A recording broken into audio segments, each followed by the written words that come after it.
I'm Gary Christenson, Mayor of the city, and the day that we hoped would never happen has happened. We are back with our COVID-19 update, and the reason being we're seeing a slight increase in our numbers. So as always, we wanted to be cautious and talk with you about the importance of us not letting our guard down. So tonight, we are joined by three panelists. First, we have our Superintendent of Schools, John Oteri. And as you can imagine, one of the questions that has come up quite frequently is what is the game plan regarding our schools? We also have, as always, our Director of the Health Department, Chris Webb. He will talk about the latest in terms of the numbers and where he thinks we are going. And then new for the panel tonight, we have Dr. Kourtney Nickerson, who sits on the Board of Health, who helps guide policy and works with the health department closely to make sure that we are doing everything we can to address this pandemic. Of course, none of this happens without our communications director, Ron Cochran, so he will help us organize and administer tonight's meeting.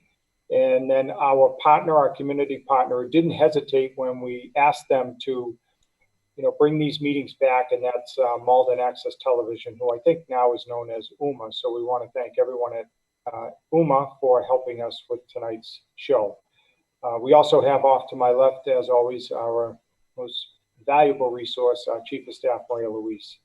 So with that being said, let me just give you sort of an update from the city end, and then we will go to our panelists who will give introductory remarks, and then we will get into tonight's show.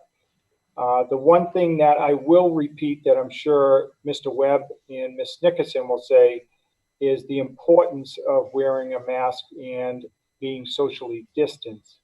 The reason being, just recently I participated in a Metro Mayor's call, and on that call was Dr. Walensky from Mass General Hospital. And so one of the questions that I asked her was, looking back from March to where we are now, how much did she attribute the wearing of masks and being socially distant helped in getting us to where we were several weeks ago? Because I was curious as to whether or not did the summer affect the virus? Was it just because it's traveling throughout the country and it had gone through us and now it's going through other parts of the country? Or were we just adapting to it? And she said unequivocally that she felt Massachusetts, a community like Malden, was able to get to where it was several weeks ago because of the measures that I just mentioned. So I hope you will continue wearing a mask, washing your hands, carrying hand sanitizer, practicing social distancing, all those things. Because again, Dr. Walensky, who's the head of infectious diseases at Mass General, swears that is the way forward until we come up with a vaccine. So again, let me get back to the city services. So throughout the pandemic, one bit of good news is that we are moving into our new city hall. And again, I've mentioned before just the effort that was taken to get us to where we are. The only negative is that we haven't been able to share it with the community, but we will, trust us. So we have just a few departments left that will make their way over to the new building. So although it remains closed to the public, we are available, of course, during business hours by phone calls and emails. Again, the number 2 City Hall is 781-397-7000. On June 1st, we began a phased opening of City Hall with the return of employees on a modified basis. All of our department heads are back full-time, and the staff is working split shifts or staggered schedules. Now, on August 17th, we will begin phase 2. And in that phase, we will be reopening to the public, but by appointment only. We will also be announcing new City Hall hours so that employees will have time to complete cleaning protocols in their departments. All of this information will be on our website, and I will ask Mr. Cochran in the middle between when we transition to the panelists to announce the website address for you to keep updated on what's happening with COVID in our community. So with that being said, let's go to our panelists for introductory remarks, and then we'll, most importantly, hear from our viewers. So, Mr. Cochran, and do you want to give the website, Ron, just before? Yeah, absolutely. So our website is cityofmalden.org/coronavirus or cityofmalden.org/COVID-19. Or if you forget either one of those, you can simply just go on the front page and there's an obvious link right there, and that has all the latest information that we have available. And we're constantly updating that with the numbers and with the different, as the mayor pointed out, different protocols, different department changes, hours, et cetera. So it's sort of the hub of everything coronavirus. Okay. All right, let's first go to Mr. Webb. I think we want to get an update as to where we are with the numbers and the reason why we had to get back together tonight. And it looks like we'll be getting back together here on a weekly or a bi-weekly basis until we get those numbers back down to where we want them. So without further ado, our Health Director, Chris Webb. Good evening, everyone. Good to see you all again. It's been a very good COVID-19 season for us for the longest time. We've lost a little traction as far as our positive rate on doc testing results. We were down as low as 1.7 2.5 weeks ago. Today, as of this morning, we're at 2.40%, which is a goodly amount upward considering from 1.17 in the time frame we're looking at, if in fact we are all social distancing, washing our hands, and wearing masks. So there's one trend that's changing, and that is people are socializing more. And that's where these numbers are going to get affected quicker than anywhere else. Masking is super important, but so is social distancing. Mixing people in crowds is not good. And we still need better test results from people in the community. We have 2 test sites in Malden, CVS on Ferry Street and the CVS at 1080 Eastern Avenue.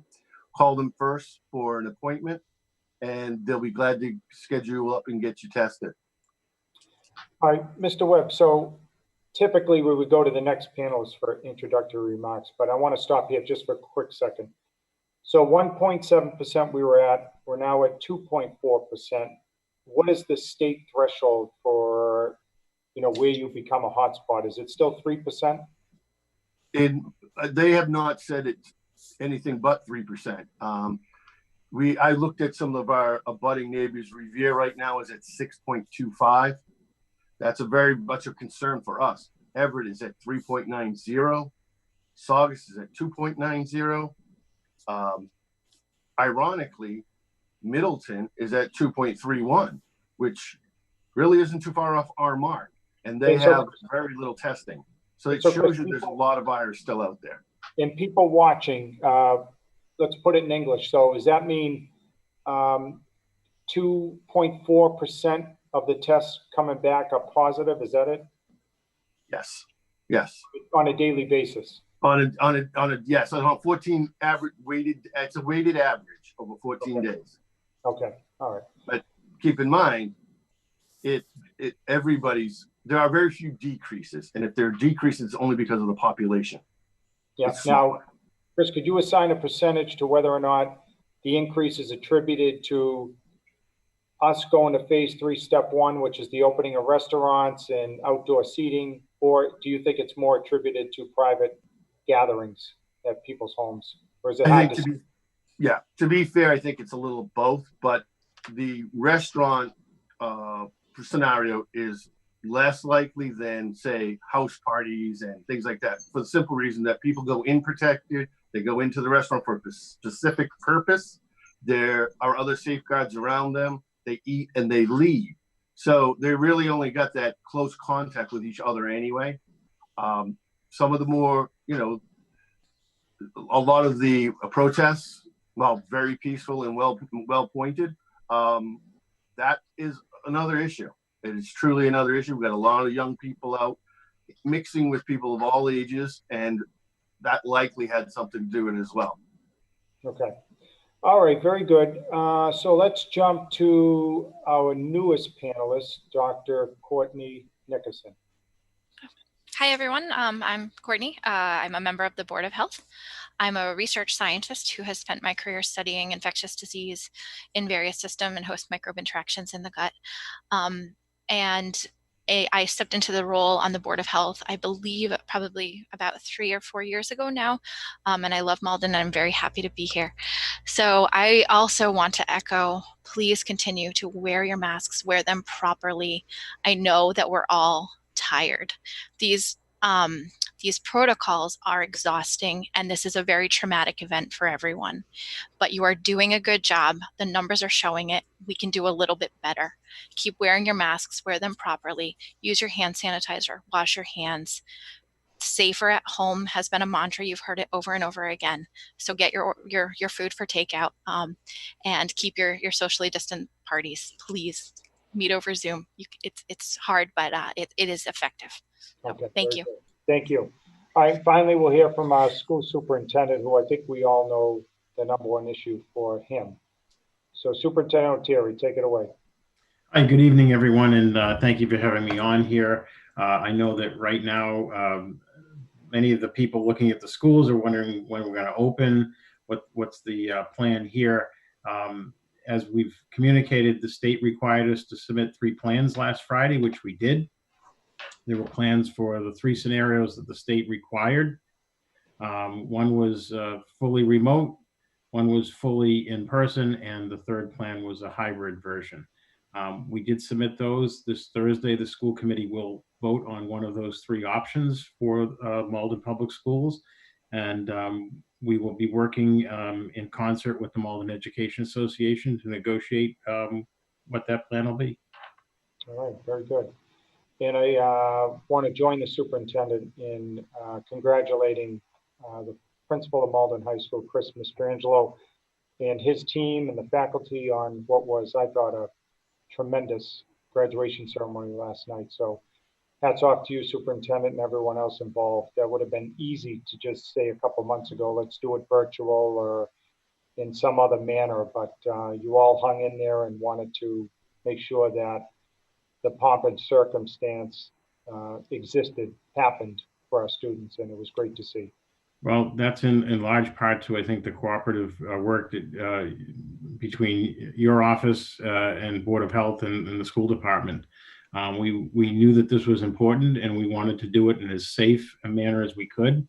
And Chris Webb and his staff were excellent, and we worked through it with everybody involved, public safety.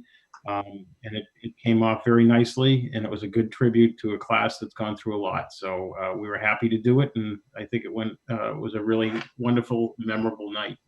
Great. All right, everyone. Well, normally at this point, we would all put you in the web to ask you a question, any question that I want to ask you, and you have to answer it on the spot. But because we started a few minutes late, we're going to skip that segment and go right to the question. So you can thank producer Talonzo Amos for that, not being put in the web tonight. So let's get to it, Mr. Parkin. Let's start hearing from some of the viewers. Sure thing. As always, before we get started, just like to remind everyone of the different ways that you can get in touch with us tonight. I'm actively looking on our social media channels on facebook.com/City of Malden. I'm looking at the YouTube live stream that is on YouTube via Malden Access Television for questions. I've had a few submitted into us ahead of time. And then, of course, we have the phone calls that come in live to the studio. And if you'd like to contact us that way, you can reach us by 781-388-9394. And that's direct in studio. You see that on your screen now. And if you want to join us on cable, that you can do so on Comcast Channel 22 or Verizon Channel 26. With that said, we've had Diane patiently holding since the beginning of the broadcast, so we want to get right to her. Diane, go ahead. You are on the air with the panel. Hi, Diane. Hi, how are you? Good. How are you? You hanging in? I'm hanging on in there, yeah. But I'm calling tonight because I'm really concerned about the senior housing buildings in Malden, and I have a family member that lives in one, and we're not able to visit her. It's supposed to be still locked down, but yet there's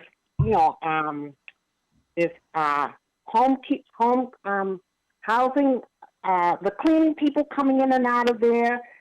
There's nobody stationed at the entrances. So I'm just trying to figure out what's going on.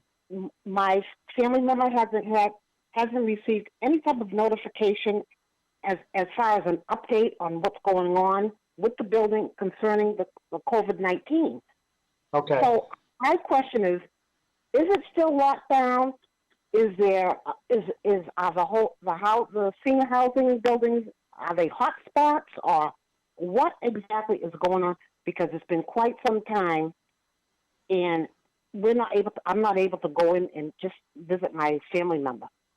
Yeah, Diane, and we know this has been a challenge, but I can say, and we'll go to Mr. Webb in a minute, that of all the places in Malden, those actually have probably been, the safest throughout this pandemic. Last we checked, the numbers didn't even register because of the measures that they have put in place. So we all know here at City Hall that it's been difficult. We've talked to several people about it, but trust us when I tell you, if you read some of the stories throughout the Commonwealth where, some similar type places have really exploded in terms of cases, that has not been the case in our buildings. But I know Mr. Webb is in close contact with the executive director of the Malden Housing Authority, Steve Finn, and could probably shed some more light on, where we are and where he thinks we're going. So, Mr. Webb?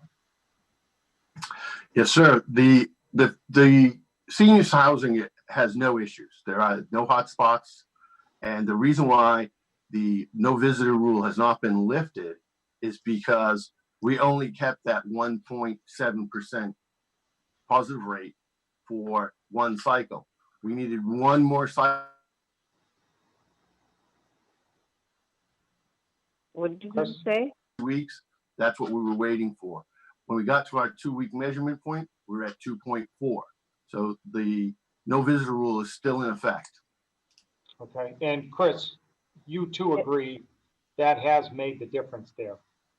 Absolutely. I can give you some numbers. From the age of 60 to 99 years old, we've only had 341 cases in the entire city. But if you go down to the next highest one is 40 years old to 59 years old. That's 451 in one single category, where seniors is 2 categories and it's well below the next highest. So by 200 cases. And I was going to say, Dr. Nickerson, do you want to add to that? Yeah, I want to add that this is our most vulnerable population. So I think these standards in place to protect them are really important. We've seen the devastating results when we're not taking these actions, again, across the Commonwealth and the country now. So while it is really hard, and we appreciate how challenging it is to not be in contact with your loved ones, keeping them safe is our utmost priority. Okay, so Diane, hang in there, okay? Yeah, well, I understand exactly what you're saying, but why is it that homemakers can come in and out of the building? And, okay, and we don't know where they're coming from, but yet they're able to come in and go to the different apartments, everything. But yet a single relative can't go in and visit. All right, Diane, we're going to answer that question, then we're going to move on, okay? So, All right. Diane, if you have additional questions, you can contact Mr. Webb tomorrow at his office. Mr. Webb, can you give the phone number to reach you and answer the question as to why we're allowing homemakers but not loved ones? Sure. The reason why homemakers and caregivers are allowed in is because the people who have those services need them. Without them, their units wouldn't be clean. They probably wouldn't be eating. They wouldn't be getting their medical needs met. So they're considered essential personnel for the sake of the order. You can reach me tomorrow at 781-397-7049. All right, very good. All right, Mr. Kourtney, who do we have next? Can I add a point to that too, Chris? Yeah, are we adding testing screening on those workers or contact tracing so that we know where they've been, who they've been in contact with, so that way we are minimizing spread for or exposure to these workers? they sign into the buildings when they go in. So we know when they're there and how long they're there. And we did we did senior testing in 630 Salem Street, for example, in a couple of other large scale complexes, and we're going to do some more. And the test results came back incredible, absolutely incredible. All right, Mr. Cochran, where do you want to go now? Sure. So yeah, you forego the in the web question, but someone I think is putting us right back in the web, and that is a Facebook question from Erica Israelson, and Erica wants to put the panelists in the web and say, question, what do the 4 panelists think we should do for the reopening of schools, remote or hybrid? Yeah, that is, I'm in the web for sure on this. Well, our philosophy has always been, it's better to be safe than sorry. And I think if I was voting on this tonight, I would vote remote only. And that's because we just had an uptick in the numbers, our fear of transmission from the school back home. And, I mean, you see it already in phase 3, step 1, where, people are getting together a little bit more often. People are dining in, although it's in limited capacity. And as a result, the numbers are starting to climb. And so, I believe personally that it's always better to err on the side of caution. Now, it doesn't mean we just go remote only and don't do anything else. I think in talking with Adam Weldi and Lenny Iovino, who have represented us on the reentry task force with our superintendent, I do think we need to come up with measures to mitigate the impact that this will have on many of our families. But I think, if you're asking me point blank, that's what I think we should do. I'm not really a fan of the hybrid. I've always felt that, we either go remote or we go all back in. I've never quite understood, sending our students back in for a couple of days, then sending them back home, then sending them back to school for a couple of days, then sending them back home. I just think it's, from our vantage point, it's one or the other. And so that's what I'm thinking right now, but I want to see what the rest of the school committee has to say on Thursday night. Superintendent, I know you're in the web with me, so. Well, I think, of the 3 plans, the fully in person is not feasible in Malden, even going down to the 3-foot limit that the state put in. We've worked, and Chris Webb is also on that reentry task force, and he has been very strident in affirming that safety is paramount and 6 feet is necessary. The hybrid and the fully remote options are really the only 2 that we can consider. Both have their appeals and both have some concerns. I think the mayor just spoke about, even in the fully remote model, it does, we have our highest needs students who do need to be serviced. We're going to have to figure out a way that they get the services that are required for them and related to their disabilities. We also would like to make sure that we could get some of our other highest needs kids in there, particularly our English learners, if possible. The hybrid model, I think, is one that I think it sounds pretty good at first, and then when you start to get into the details of it, it becomes problematic, because the hybrid model really combines all 3 of the models. It's the hybrid in the sense that the majority of the students are in a cohort that are coming in either on an alternating days or weeks. We did chose a weekly option.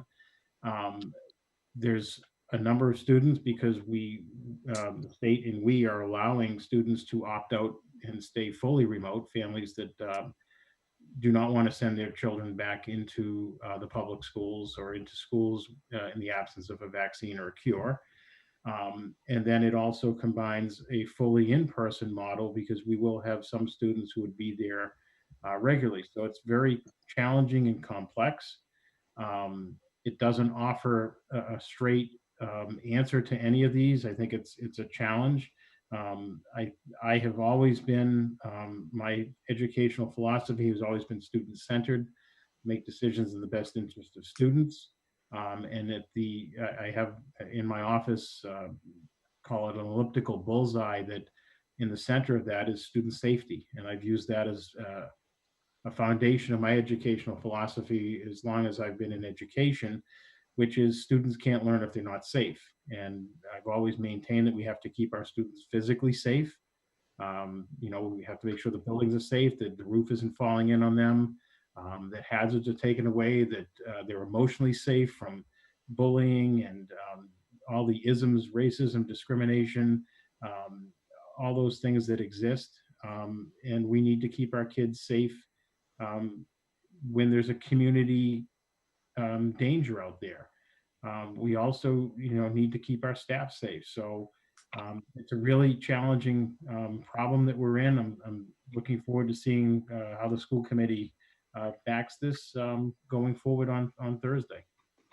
Okay, Dr. Nickerson and Mr. Webb, are we way off base here, or what are your thoughts on this topic?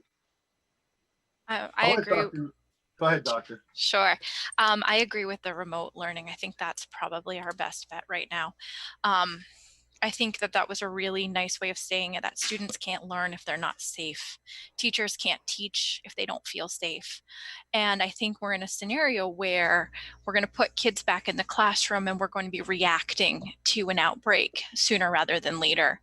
And what are we going to do then? Students are going to be remote learning. So this school year is shaping up to be nothing like anyone has expected. Inefficient teaching in the classroom, inefficient teaching remotely. But I think the remote option is our safest bet. And I think that gives us the best chance at coming out on the other side of COVID as a stronger community.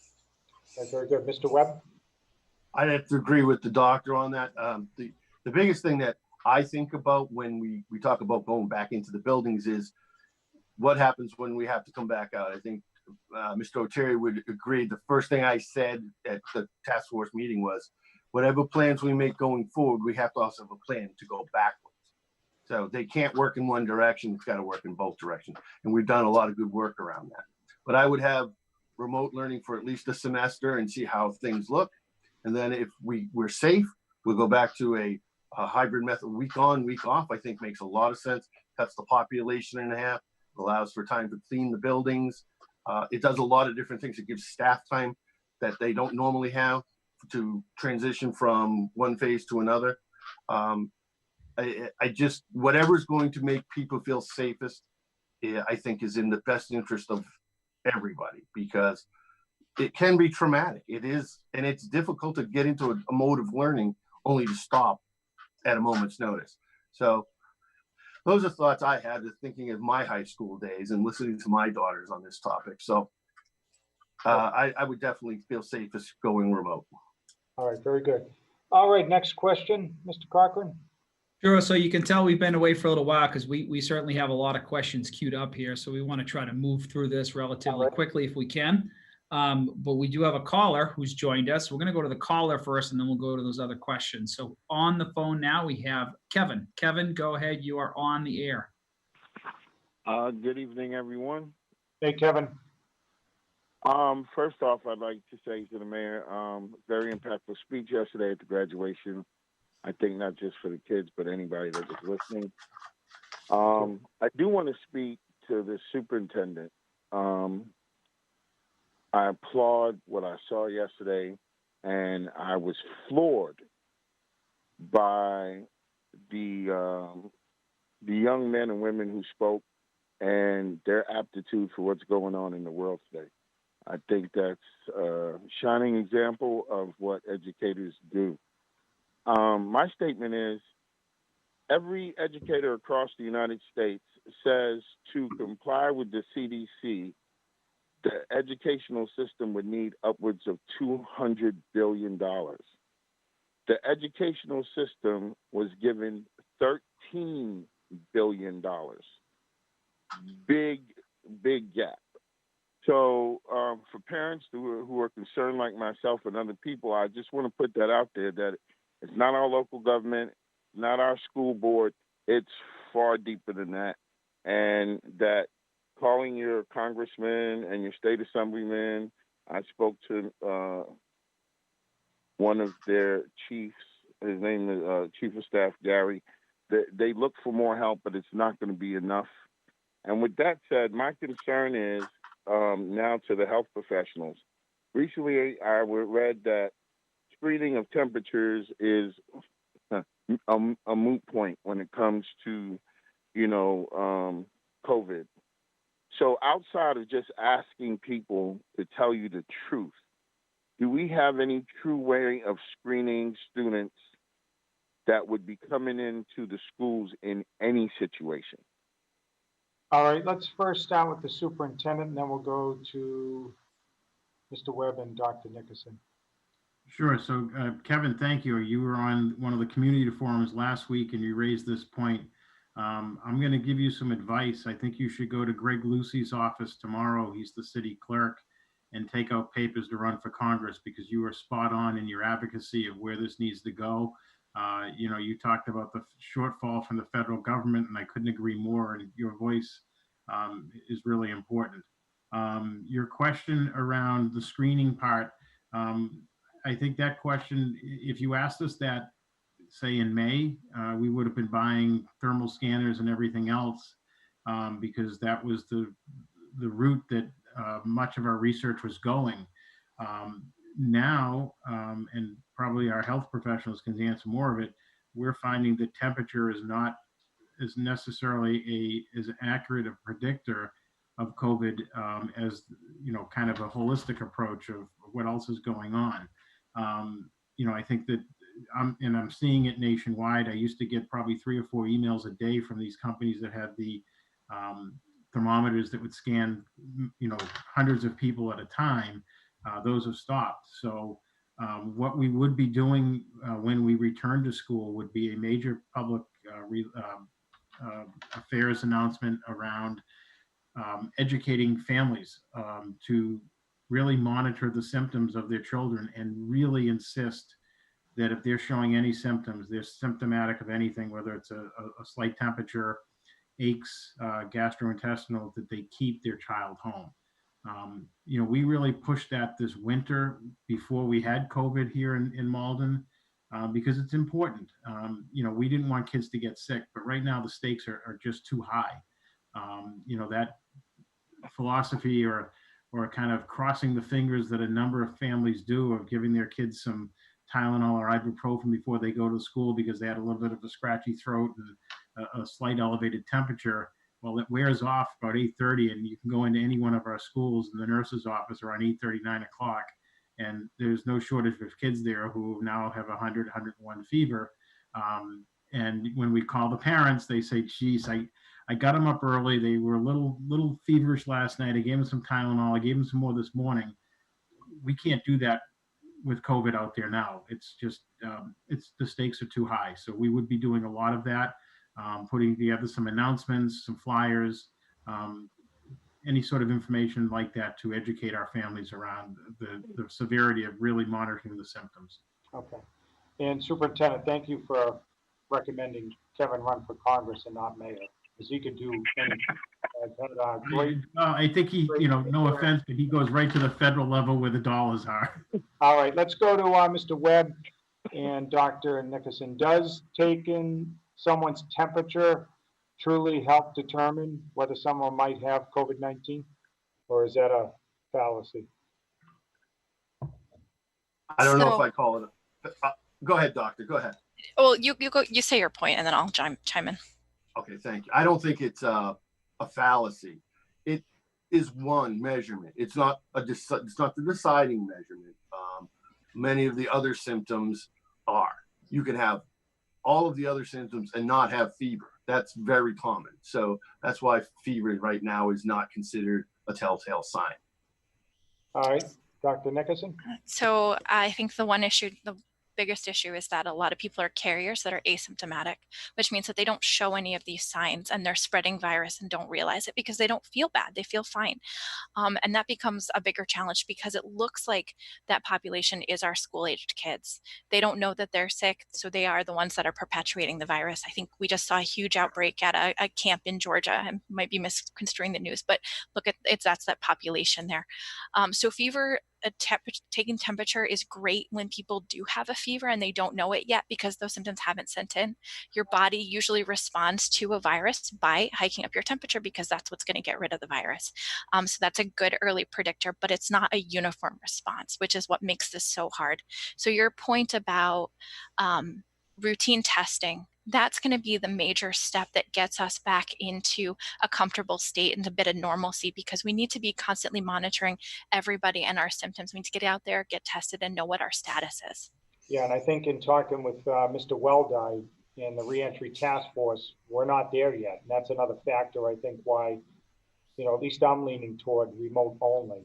Not only that, when we come back in the fall, that's normally known as flu season. So for us to stop back up in school, and then flu season hits, and then we have to go back out and then back in again, I think it's just better to be safe than sorry. So, all right, thank you, Kevin. And let's go to our next question.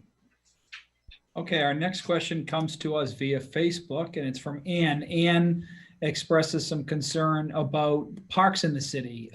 She's observing a lot of folks that are not wearing masks. Social distancing is a problem. She's contacted the Board of Health, and she was at some points she's been told to call the police. She's just hoping to get a response to that. Yep, I think we'll go to Mr. Webb after, but I think from our end, we're doing what we can there, but it's not foolproof. And at some point, our residents, have to take the responsibility to do what's necessary to fight back against this virus. So we'll continue to promote the importance of all the measures that were outlined at the beginning of the show.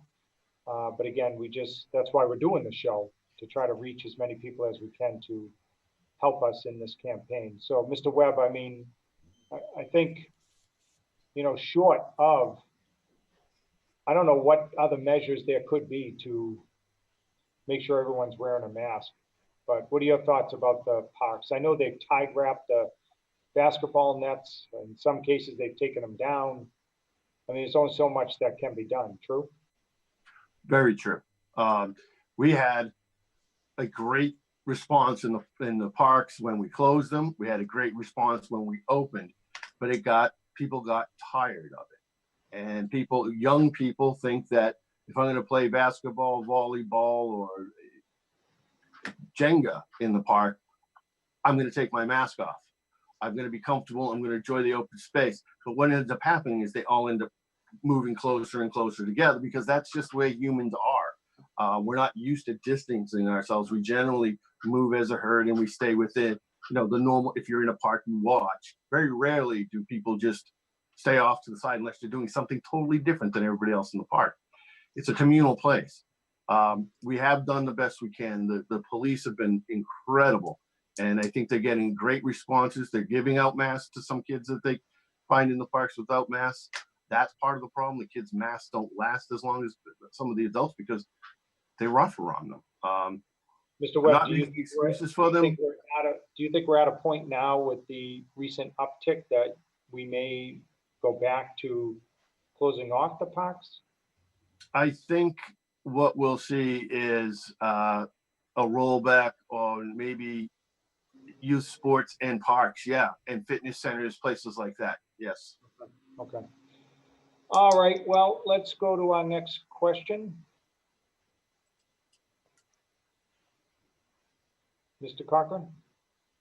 Sorry about that. Our next question is, what will the technology access look like to our students, regardless of what the model is? And I'm going to combine it because this is a similar question that also came in, and that is, will Chromebooks and hotspots be available again for students this fall? So I guess it's a question about technology and the remote world of Sure, COVID. that's Yeah, a good before we segue to the superintendent, I think we both want to say thank you to our two U.S. senators, Elizabeth Warren and Ed Markey, along with Congresswoman Clark, who in the first bill that came down from Congress, we were able to utilize, we're going to be able to utilize some of those funds on the technology front. So let's have our superintendent expand upon that.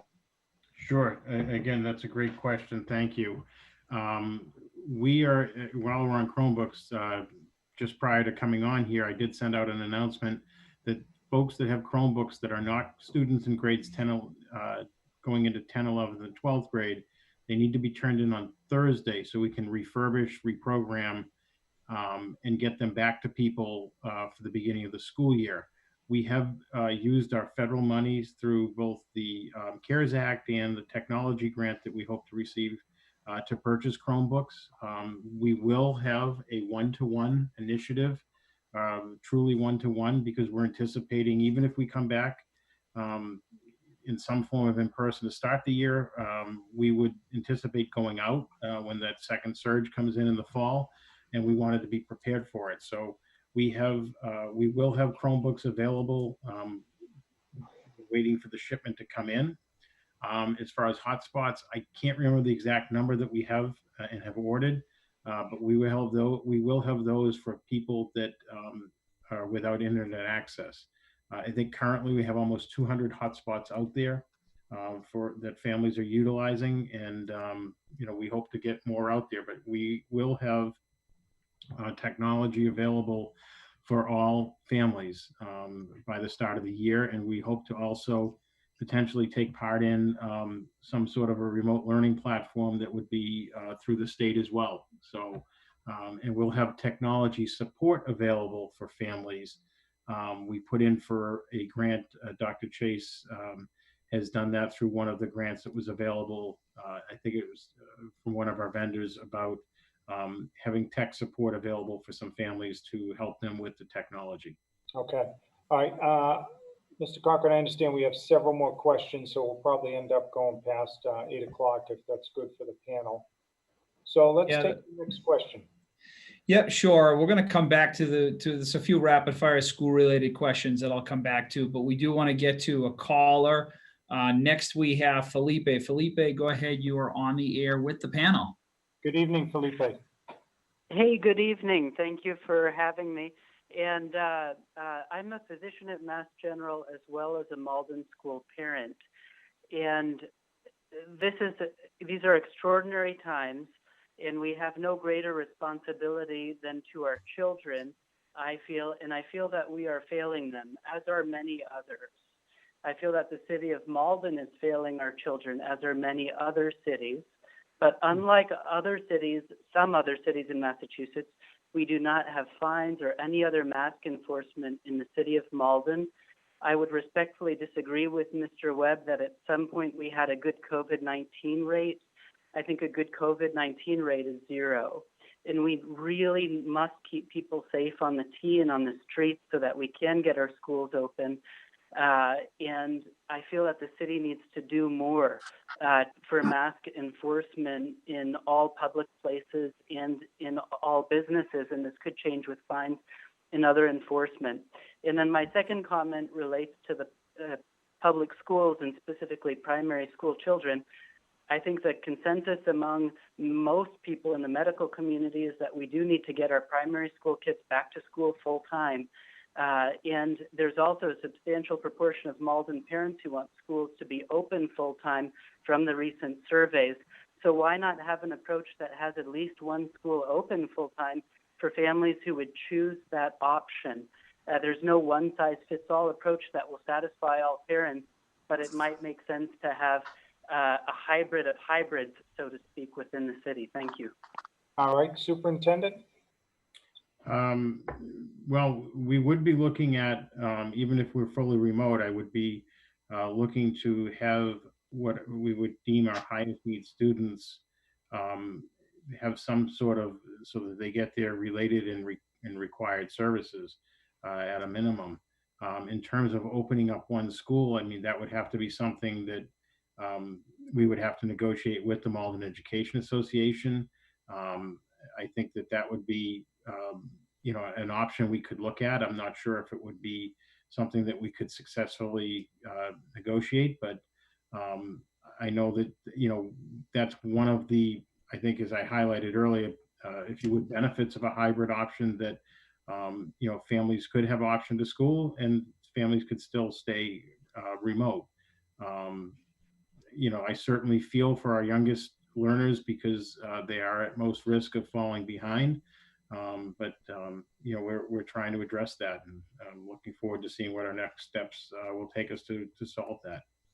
All right, very good. And I think just from my end, Felipe, we just have had so many different opinions on how to address this pandemic. It's just, I'm not an expert, but with so many questions still about which way this is going to go, it goes back to my general philosophy, which is, again, better to be safe than sorry. I mean, I think for me, to have everybody come back and then there's an outbreak and God forbid someone dies as a result, I mean, I couldn't live with that. So let's go to Mr. Webb on the caller's thoughts about, our numbers and how we should be doing more about that. I mean, I think it's implied that we all want it to be zero. That is the target. But realistically, I don't know of one community that's at zero. So we have to do what we can with what we have to get us to where we all want to go, no? I'd agree. Yeah, I mean, ultimately, it wasn't something we knew about, so it came here and infected the population. We were at zero at one point. Now we have to work back to that. I don't have a satisfactory number either. I think Mr. Oteri would tell you that I'm the first voice of no. I say no to everything. As well planned as all the graduation and rolling rallies and all these other yearbook handouts, I was not a big fan of any of those. But they were important to the community. We found safe ways of doing it. And in the case of going back to school, my opinion is I don't think there is a safe way to go back into a building with 6,000 students and staff. It's just flies in the face of common sense. But we have an obligation to get people masked up, where our inspectors are out every day doing calls on businesses, as the mayor can attest to. Sure. We've even taken a lawsuit, which we've won. We are pretty aggressive in our mask enforcement. We're only so many people. We can't be in every place. The MBTA seems to be a big place where we get a lot of complaints. That is not within our jurisdiction. So while we would love to be enforcing the rules on the MBTA, we're not allowed to. All right, thank you, Felipe, and thank you for what you're doing for us at Mass General. So let's go to our next question. Sure. Just to kind of remind everybody, we are at about 5 minutes before the hour, but as was indicated by the mayor, we have quite a backlog of questions here. So if it's okay with the panel, we're going to steam on through the top of the hour and get to a lot of these questions. So again, some rapid fire questions here. First one is, let's go back to the graduation. I'll summarize, but there were some concerns and what was the logic behind allowing graduation, and this particular person points out that they had their own college graduation canceled. What was the logic behind allowing Malden High School to proceed? Soup, do you want to start, or you want me to start with Mr. Webb and then swing back to you? Sure. I think that, we worked in the state, put out some guidelines to have graduations in person outdoors after July 19th. We worked collaboratively with the school department, your office, and the Board of Health to see if we could provide that. It was a greatly modified graduation. Students were distanced on the field. Unlike a college, we had, 425 graduates, only about 360 were there last night. So we're able to spread people out on the field. Instead of unlimited tickets, there were 2 per graduate. And we utilized both stands. People were marked to where they could sit. So we worked within the state guidelines, within our own Board of Health guidelines, and I have a tremendous amount of faith in Chris Webb, and he's very strident in making sure that we're adhering to all the protocols. And we felt that this was an important event. for our students to take part in. And with all those modifications, I think it went off very well. The students wore masks. Everybody had a mask on. When students came up to receive their diplomas, it was contactless. They picked it out of the bin. They had a mask on, and then they went back to their seat, which was, at least 6 feet from the next person. So I think that we took all those protocols and incorporated into our plan. Yeah, Superintendent, even they were swapping out the microphones. Exactly. Yeah. I mean, they swapped out the mic after every speaker. So, I mean, we were, I think, incredibly cautious about this, and really took it quite seriously. Yeah. So I also want to make sure we credit Principal Mr. Angelo, because like Mr. Webb, I too was a little leery, but his passion and his willingness to wait until the state guidelines came out that would allow this activity. I mean, for us, it was just hard to say no. I mean, the students had already lost so much that if there was a way that we could do this, I know the principal and his team wanted to. And based on my vantage point last night, I thought it was well worth the wait. Absolutely. So, Webb, what do you think? Well, I mean, I was a no, but the state came out with guidelines, and I mean, we had conversations in May about this. No was my answer. Then the state came out with guidelines predicated on the fact of that the positive rate had dropped dramatically and was in with what was, mathematically considered safe parameters for this type of activity. I was still not a big fan of it. Mr. Mastrangelo, to his credit, put at the time, effort. I mean, I know that man walked that field, I don't know how many times, trying to figure out exactly how to make this thing work. And he knew I was going to say no. It had to be daunting. Yeah.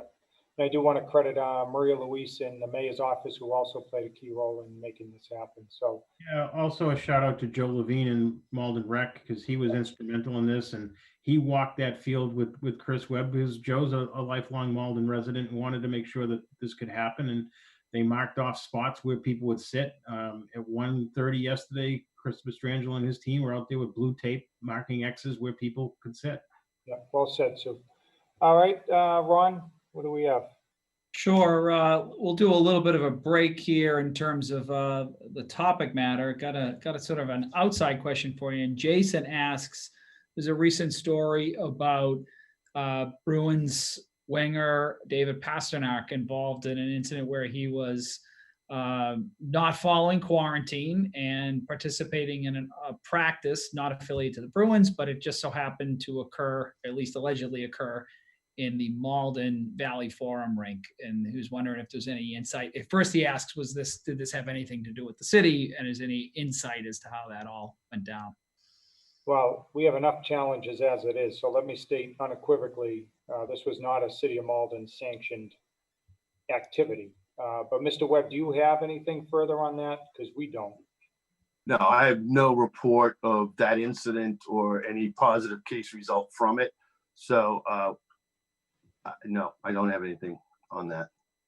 All right, Mr. Cochran, who do we have next?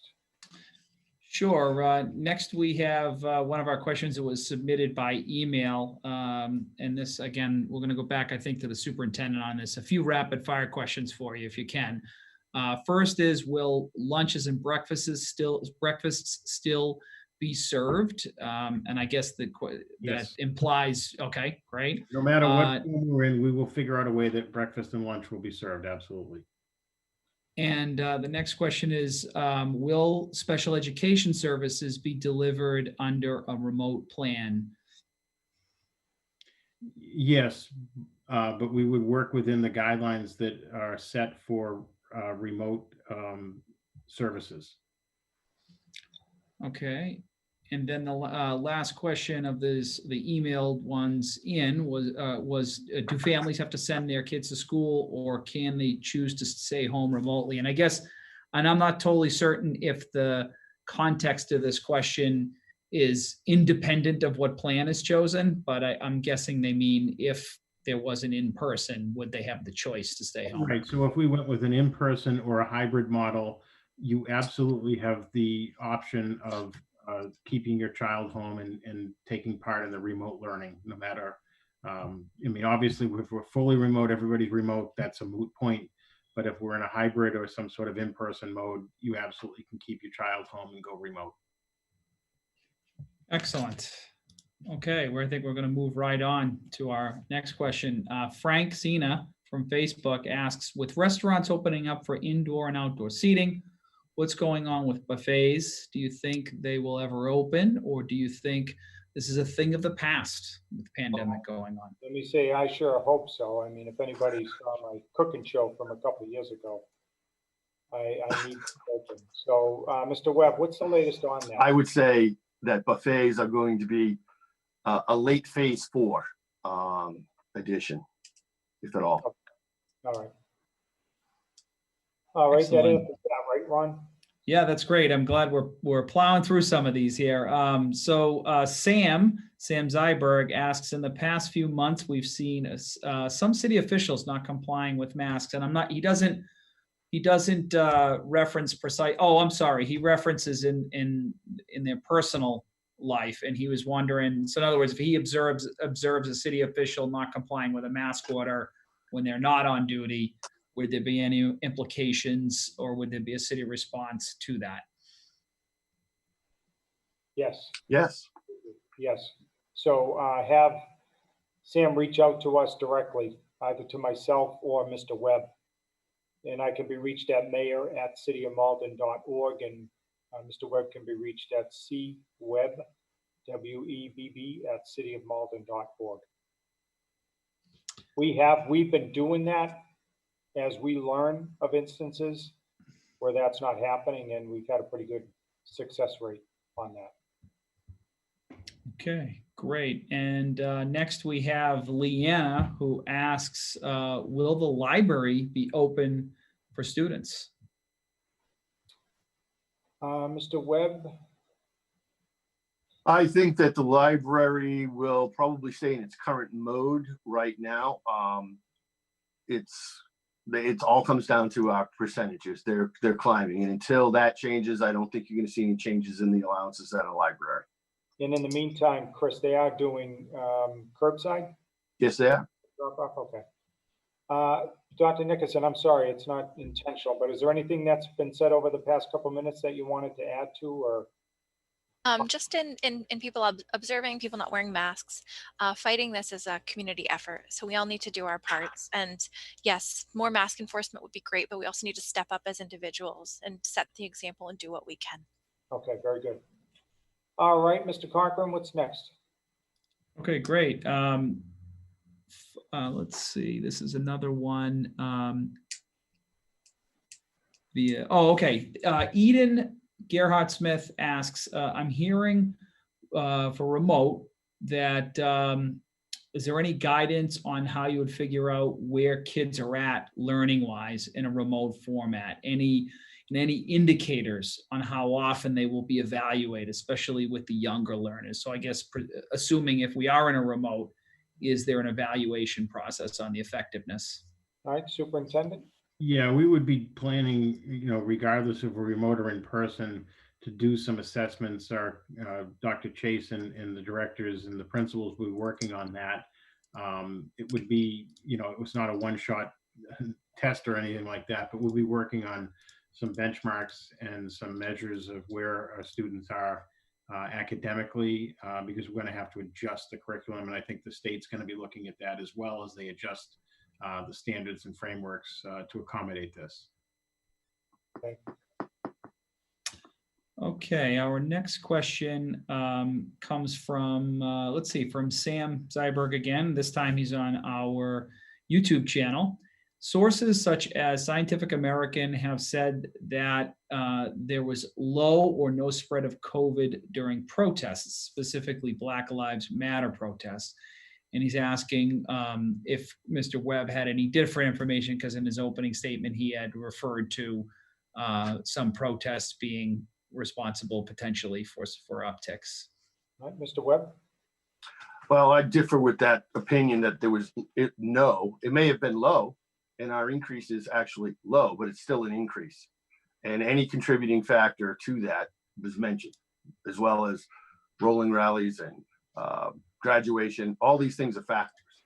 We're well aware, but we're measuring those against what the overall state average is, and we're trying to give people a new normal every day.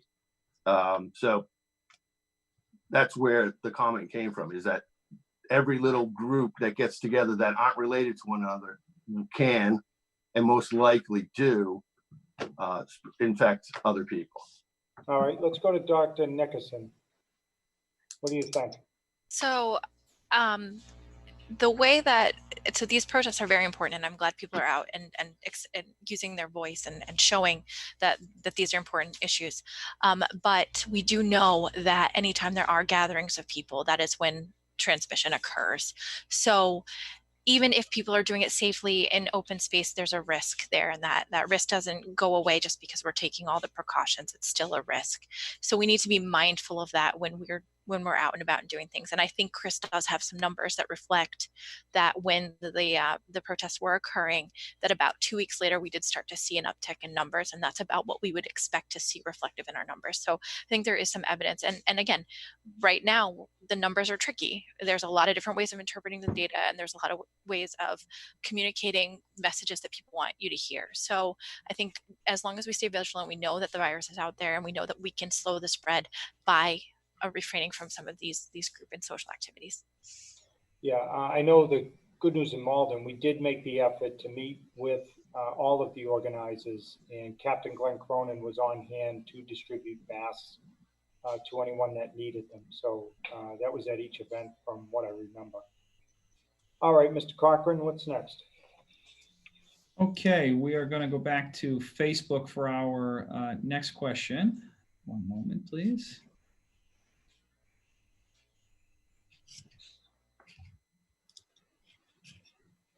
Actually, I think we've pretty much cleaned up our queue. Actually, the great Pete Casso has a question on our YouTube feed, and Pete asks about City Hall's closure. I think you mentioned it, Mr. Mayor, in your opening statement, but I think it would bear repeating because I think we're up against a significant change coming up. So he was asking about the opening of City Hall. Yeah, on August 17th, Pete, we will be going to what we're calling phase 2 here at City Hall, where we will be reopening to the public, but it will be by appointment only. We're also going to announce new City Hall hours to try to do everything we can to accommodate this new phase. So stay tuned. You can always visit us at cityofmalden.org, and I know we'll be looking to, promote that as well. Now, of course, anything I've said tonight about, this phased approach regarding City Hall will be dependent upon the numbers. So once Mr. Webb and Dr. Nickerson talks with our office, we may have to push that date out, but right now we are aiming for August 17th to start, our gradual meetups again with the public, but it will be by appointment only. Excellent. I think we're almost caught up here, so I think we're gonna try to wrap. I'm gonna do a quick scan of our different networks to see if we're not missing any. But as always, if we see some questions that come in after the fact, or if you had some questions you didn't get a chance to contact us, please don't hesitate to reach out to us via Facebook. If you want to email us, you can email us at info@cityofmalden.org.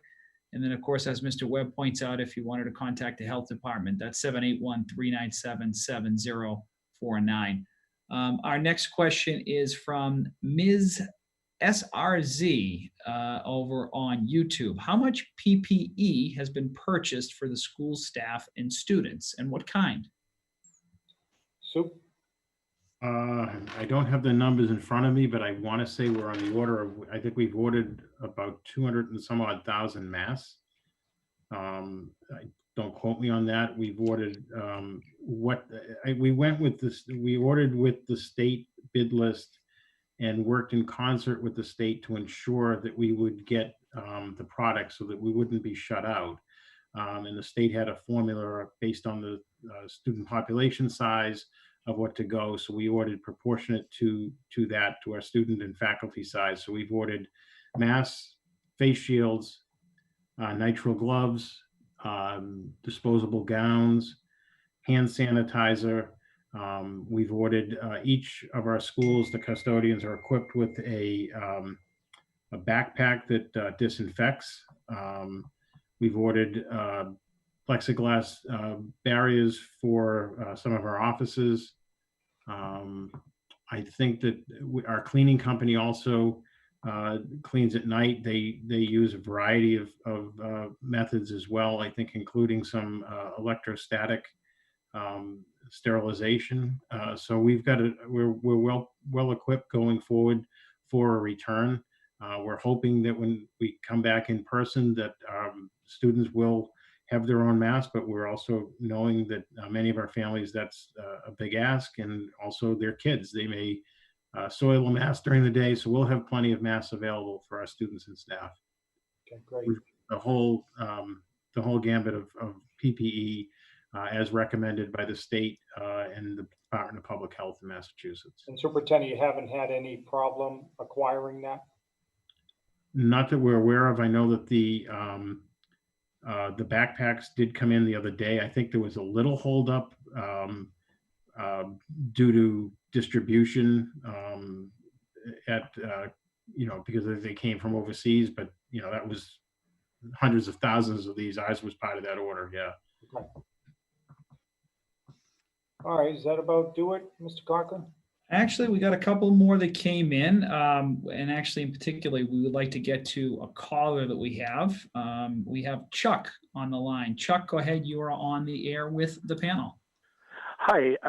I think this is a very difficult problem to address, but house parties and large gatherings that I've noticed in the city, are we aware of this? Is there anything we're going to do to plan for the inevitable uptick in cases because of that? And is there anything at all that can be done to discourage this?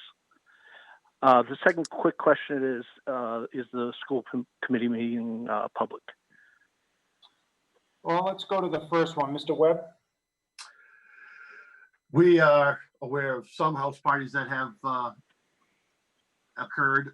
We take the address and we get the names of the individuals that are hosting the party, and we start looking for contact information. If anybody comes up positive, we'll backtrack to that house, and we'll have to see. We haven't had a case yet where we've had to fine or prosecute somebody, but we will. It is part of our repertoire. We are ever cognizant that these are difficult times for people, and that doesn't make it an excuse to have a house party though, or have large numbers of people in your home without proper PPE or distancing. I know of one party over the last weekend that had at least 60 people at it, and it will likely contribute to an uptick. It was a large age range involved, so we would ask that not to do that. I mean, it's graduation season. I know we're going to see more of these parties, regretfully, but we would ask people to stay true to the course. Your few hours of fun are going to cause someone many hours of misery in a hospital. And Mr. Webb, let our viewers know, what is the threshold? Because I know you've mentioned to me and Maria, there is that dichotomy that when you're home, private gatherings are allowed. But what is there a number? There are numbers for public spaces and businesses. There are none for residential property. You're allowed to do what you want on your property. This is all about a personal responsibility when that drives the guidelines and the guidance. So that's why they're not called laws or regulations.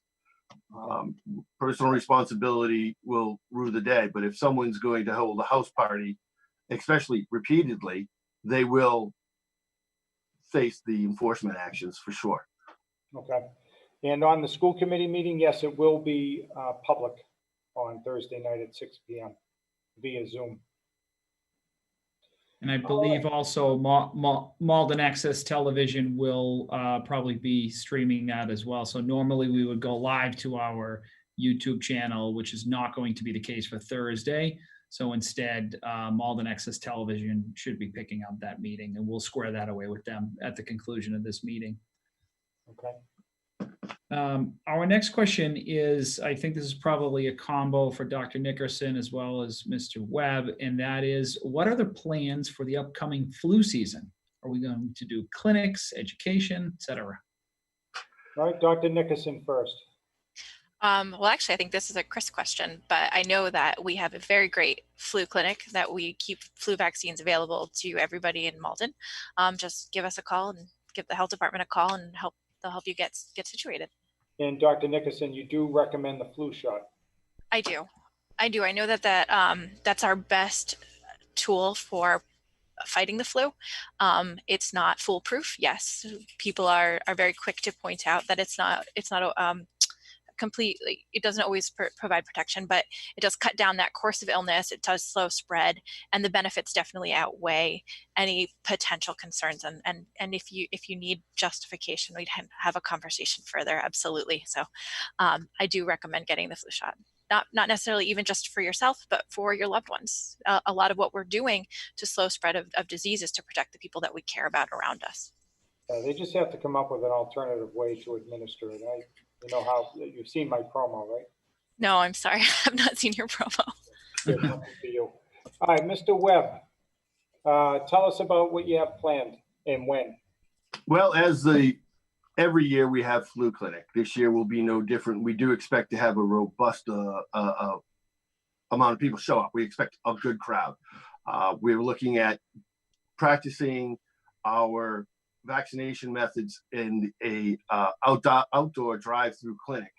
So I believe the flu clinic this year will be outdoors, drive-through, just so that we can practice for our COVID vaccinations, because nobody's going to want the population in our school buildings or other public buildings. So we have to get good at doing it outside. And we're lucky enough to have flu season coming up before COVID will arrive, the vaccine will arrive. So we have a good plan already. I don't want to get too far into it, because then again, it may change. We're looking at different equipment options and storage capabilities, things like that. Our staffing is good. So we're looking forward to a very good season. We will start our public outreach and campaign. We usually start it in the very first week of September. We let people enjoy their summer, and then Labor Day weekend, we start putting information out. Okay, very good. Well, we're getting up close to that time, and just, for those folks at home, I just want to take credit for the fact that I do have the picture of the mayor receiving a flu shot, which I'm going to hold off on presenting to the panel, because I do value my job. So I just want to make sure I just wanted to say it, that I have that potential, but I'm going to hold off on that one. I may email it to you privately, Dr. Nickerson, for your entertainment purposes. Perfect. Thank you. With that said, we are going to wrap up. I think we're going to go with two more questions that came in via email. And then, of course, and I think you probably agree with this, Mr. Mayor, this is probably a sign that we need to schedule this yet again. So we'll also talk about that at the end, because these questions are coming in hot and heavy. And then we'll leave time for the panel to wrap it up with some statements. But again, before that, just two more questions that came in. The first is positive test rate of COVID in Malden, and the distribution or how is Malden doing in terms of the distribution of cases? Are there hotspots in particular? Is this uptick attributed to anything in particular? And then the second part of that question is, excuse me, I think Mr. Webb alluded to this earlier, but the testing percentage, is it coming in a specific age group? Okay, Mr. Webb. Okay, we'll start with the age groups first. The most active age group is the age group that is 40 to 59. The next active age group is 20 to 39. So that's 449 cases. The 40 to 59 was 451. The senior citizens 60 plus total 341, which is pretty impressive considering the the elderly community that we have. So we're done well. 0 to 19 is an interesting number, which is 82. We'd like to think that the messaging got out for that age group, but we're about to find out because summer is here and all that age group is out of school. So that's I think part of the reason for the recent uptick. It's just a cumulative thing. We have no hotspots. The state is watching each and every community for that. We're watching ourselves. We're working through our contract tracing to make sure no addresses are coming up or repeated names or direct implications of people not complying. But we haven't had any. We've had reports of parties, but we can't tie any cases to those yet. And just for the viewer, what's the statewide average and where are we at right now? Right now, we are at 2.40 and the state is, I believe, 2.2. Okay. All right, Ron, did you say you have one more question? You're on mute, Ron, I think. Sorry about that. Yep, no, that was it, just the two-parter. And again, we're going to look and see if we have any questions that come in after the fact. But yeah, we'd like to leave some time. We're already good 25 minutes over, which I think is a great thing. I hope you'll agree. I mean, this has been great engagement for us tonight. Shows that these questions are coming back. So with that, I'll leave it to you, Mr. Mayor, to go around the horn and give our final parting words here. All right, Mr. Webb, why don't we start with you? I would just ask everybody to batten down the hatches, toughen up a little bit, put the masks on, leave them on. It's really not an option. It really isn't. Wash your hands. Separate yourself 6 feet from anybody whenever you can, and just stay with it. It will work. We will get through this. The ultimate goal is to reduce the amount of deaths. I know a lot of people think I get a case and I'm going to be fine. That may be true, but the person you infect may not. Just remember that. That's all I have. Thank you, Mr. Webb. Dr. Nickerson? Thank you for having me tonight, and thank you to the community for your passionate questions. You guys, you really care, and we are going to get through this together. It takes each of us to be vigilant, to wear our masks, to wash our hands, practice social distancing. It is tough. We are right there with you, but if we remain strong, we will get through this together. All right, very good. And finally, Superintendent Oteri. Thank you very much for having me on. I want to thank the community for your patience, your support during this. You need to know that the safety of your child is paramount to us. I go back to my educational philosophy of student safety has to be secured in order for anything going forward, any learning, any support that needs to be there. And we look forward to working with your students, whether it's in person or remotely. Our goal, nobody misses your kids more than our staff. That's evident, and they want to be back there too. We just want to make sure that everybody will be safe and that we will be able to get back to normal as soon as we can. In the meantime, I think take the advice of our healthcare people that be vigilant, wear your mask, wash your hands, and keep your distance because we want to, not just flatten this curve, but just eliminate it. All right, very good. And just on behalf of Mr. Cochran, MATV, Maria Louise here in the mayor's office, we just want to say thank you to our panelists and thank you to the community. As Mr. Cochran mentioned, we started just a little bit after 7. We're now at 8:30. So to me, that's an indication that people do care, and let's continue to work together. So Ron, did you want to outline the next steps when our next show is? At this point, we're going to check back in with our gracious host here at MATV to make sure that the scheduling is okay. And I think what we're targeting is probably next week. So I'll check in with the staff over there and establish a date, and we'll, of course, release it as we always do, the details on our website as well as on our social media channels. Okay, very good. Also want to thank the City Council and the School Committee. I know they have been working alongside us as well to do what we can. So let's stay with it, everyone, and we'll see you next week.